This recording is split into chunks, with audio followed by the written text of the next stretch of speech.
What is up, guys? This is Kai from KaiCreative. Today I'm counting down my top 10 tips on how you can successfully film your interview videos.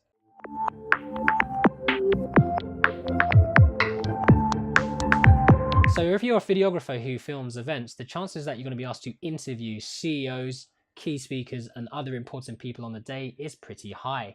I've personally filmed hundreds of interviews in the past, so today I'm counting down my top 10 tips on how I think you can successfully film your interview videos. Number 10.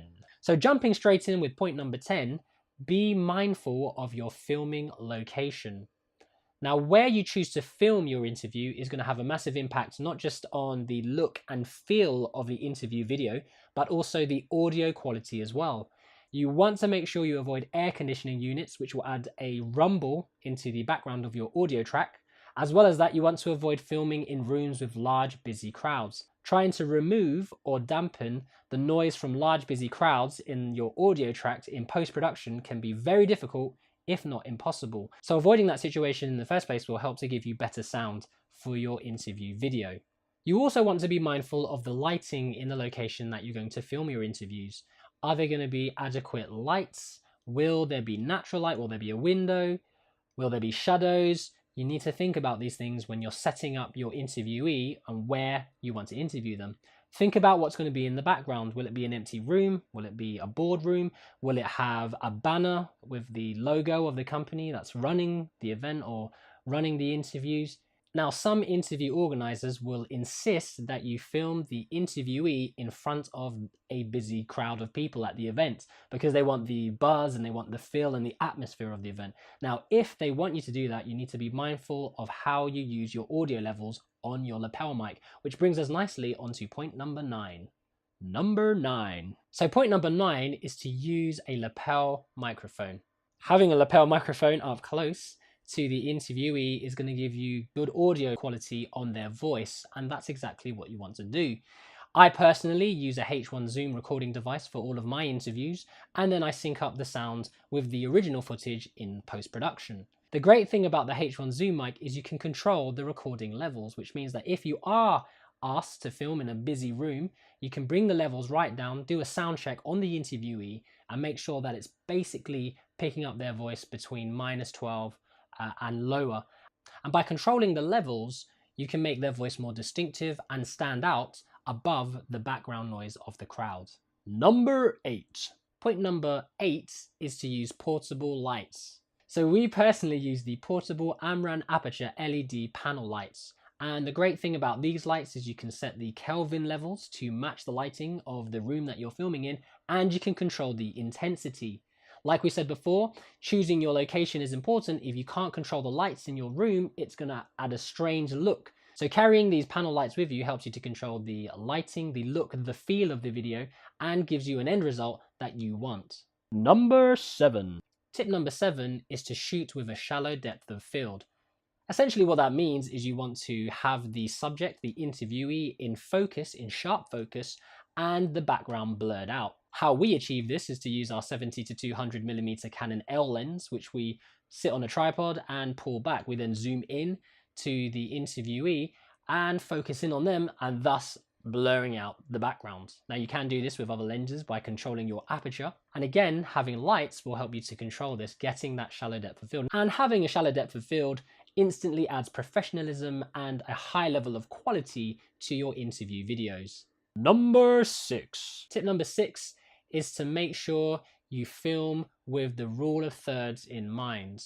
This is particularly important when filming interviews. When you set up your interviewee, you want them on one of the lines of thirds, and then you want to have leading space in front of them where the interviewer will be standing or sitting asking them the questions. If you don't follow the rule of thirds and don't have leading space in front of the interviewee, the shot can look very awkward and feel uncomfortable to watch. But if you do follow the rule of thirds, the viewer feels more engaged and part of the conversation.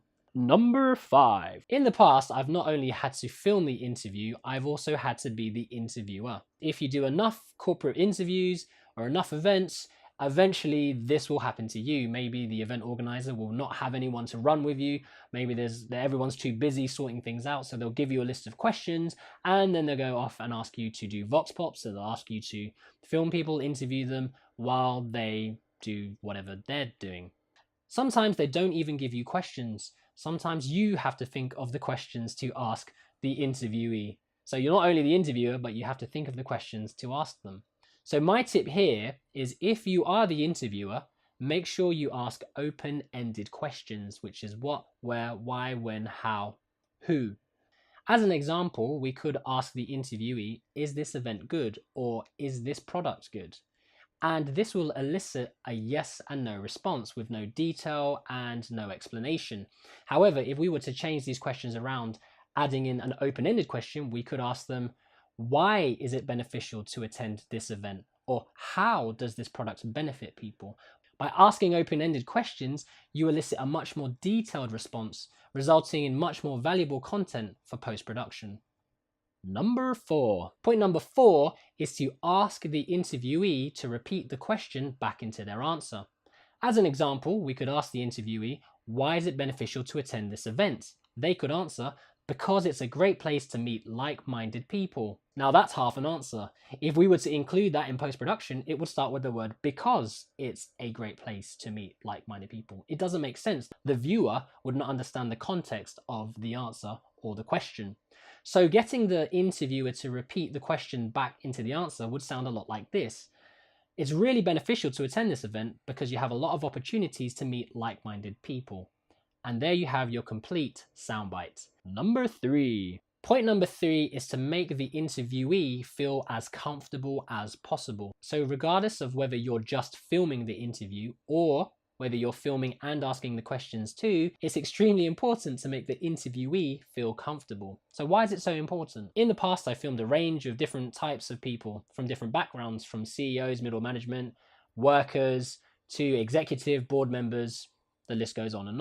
And what I've discovered is no matter how senior some people are, as soon as the camera switched on, as soon as the lights are on, they lose the ability to string a sentence together. And what we need to understand is that when people are nervous, they often make mistakes, they stumble, and they sweat, and generally this doesn't make for a very good interview.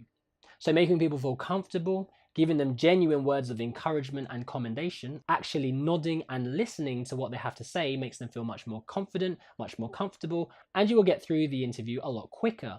Not just that, it also makes for much more valuable, natural, and meaningful sound bites that you can use later on. Number 2. Point number 2 is to make sure you use a 2-camera setup. Now this is extremely useful to cut out ums and ahs and word whispers that your interviewee might use, and it helps to keep the flow of the conversation. If you're going to use a 2-camera setup, I would advise setting your cameras at least 30 degrees apart so that when you make the cut, it doesn't look awkward or jump in a weird way. Also, you could have a more zoomed in shot where you've just got head and shoulders and then a full body shot for your second camera. Now, using a 2-camera setup does add a lot more extra time to your post-production editing, but it does add a lot more value and quality and smoothness to the overall interview. Number 1. Point number 1 is probably not what you expect. It is to carry some electrical tape with you. Now, the point of having this electrical tape is for you to put a square on the floor of where your interviewee will be standing. Of course, if they're sitting, then this point doesn't necessarily matter. But if they're standing, then this is so useful. The reason you want to put a square on the floor for where your interviewee is going to be standing is to remind them not to move out of that square. So this is particularly useful if you're filming the interview as well as asking the interview questions. The reason why this is useful is because the interviewee is reminded to stand in the box and not move too much on their feet. Because if you're asking the questions, you might not necessarily be able to see what's happening behind the camera because you might be standing to the side, so the interviewee is looking at you and not at the camera. If you have an overly animated interviewee, they might move out of shots, or they might start edging towards the interviewer into the leading space and therefore breaking the rule of thirds, leaving you with a very awkward shot. So having some electrical tape or masking tape or any kind of tape which you can use to create a box on the floor is extremely useful when doing interviews to help people, to remind people not to move when conducting their interviews. That's my point number 1.